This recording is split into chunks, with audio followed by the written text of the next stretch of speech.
Going on YouTube? Hope everybody's well, having a nice summer. As pickups come along, we have a pair of sneakers and something very historic.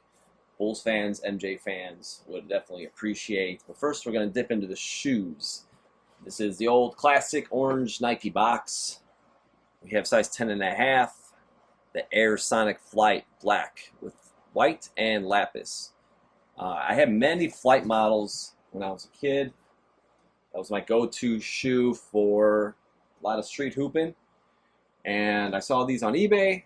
I do wear a size 11 typically, but 10.5s, they might fit like a glove, you could say. A few pairs I've had have fit well, and a few I've had to sell.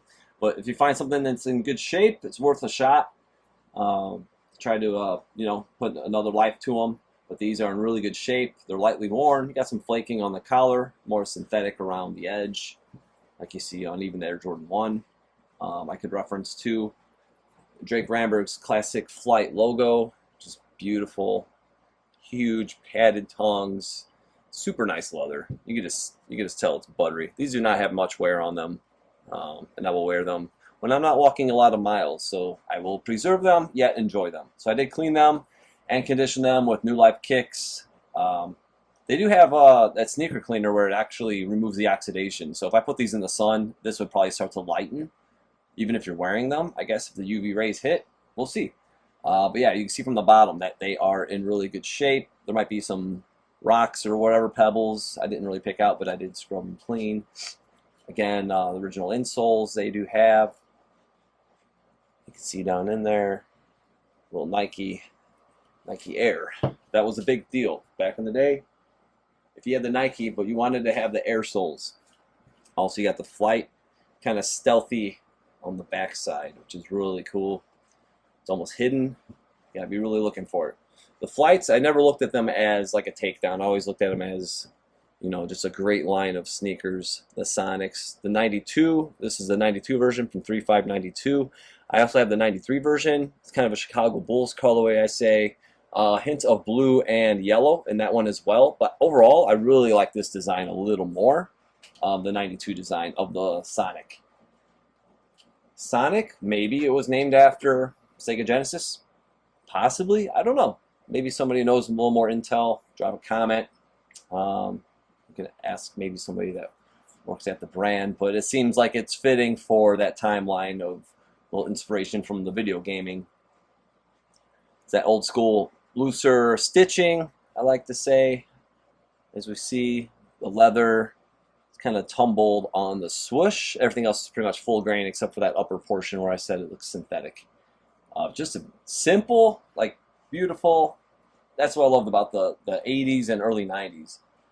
The designs, of course, they're trying to be innovative later on, but I really like the simplicity. That's my wheelhouse. Beautiful pair.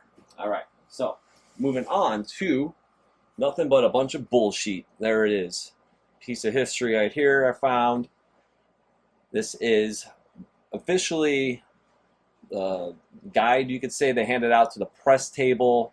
I had one previously without Jordan, the first time he retired with the Bulls. But this one actually has MJ on it, which is really cool right here. North Carolina. So it's the game against the Pacers. Screw you, Reggie Miller and company.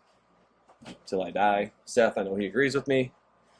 Once a fan, now he's not. Funny inside story there.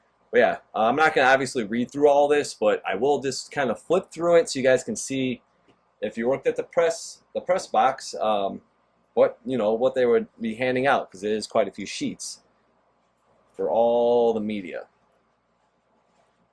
Halftime events they even have listed. 90s women's free throw contest. Who did the anthem? You can read all the way through down here. You have the standings. It's really cool. It just takes you back to that exact time of what was going on. And there's also some, you could say, review of what the players are doing, leaders and statistics, kind of a scouting report. Feel free to pause at any point so you can actually read this a little bit more. But we're just going to keep flipping. We're going to do it all the way through. So here's even, this is cool too because it's the attendance report for where the Bulls were at in attendance.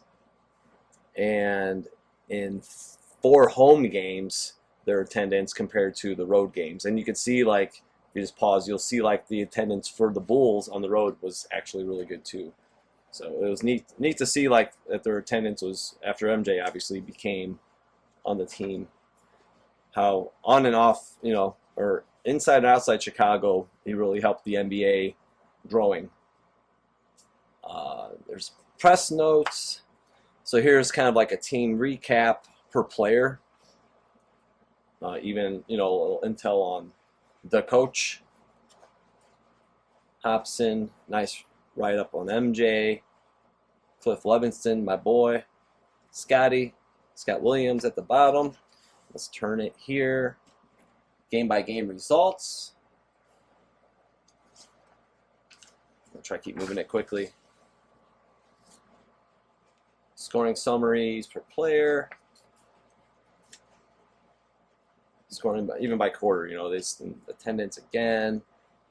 Injuries. Sore thumb. Cliff. Poor guy. Individual highs. You see a lot of Michael Jordan mixed in there, obviously. Some blocks. Will Purdue. Shout out to Will. Pretty cool. Minutes, field goals, free throws, all this statistics. So all this stuff, like, basically, they would have at their fingertips, and they would be pretty quick at it if they're trying to round things up. As each game, as you saw from that front cover, got one of these printouts. Some press notes. We're getting there. I'm just going to keep buzzing through. So here's a rundown of each player from the Pacers. Detlef Schrempf. That's fun to say. Say that 15 times. Ken Williams, not from the White Sox. Always thinking about the South Side. Yeah, it's pretty neat. And here you got the players from the Pacers again, with all their minutes, blocks, games through November 28th. So you got the opponents also, very last page with their highs. So that was, yeah, November 28th, and you can see this was November 30th, 1990. So yeah, finally found a bull sheet with MJ. Definitely would collect X amount of these. Would be cool to have like one from every season that he played. Just little weird things like that, like along with the chairs and different things I like collecting. So yeah, some pretty cool sneakers and a neat piece of history. Oh, do want to point out the lining. It's kind of got that corduroy finish that you see in some of the Air Forces too. So really excited to rock these. Hopefully they don't squeeze my pinky toes too much, and hopefully I'm not pushing through the front end. But yeah, we'll see. We shall see very soon. So I hope you guys enjoyed this little pickup, little historic rundown. And don't forget to subscribe. You can follow me at OG or Bust on Instagram, and we'll see you soon.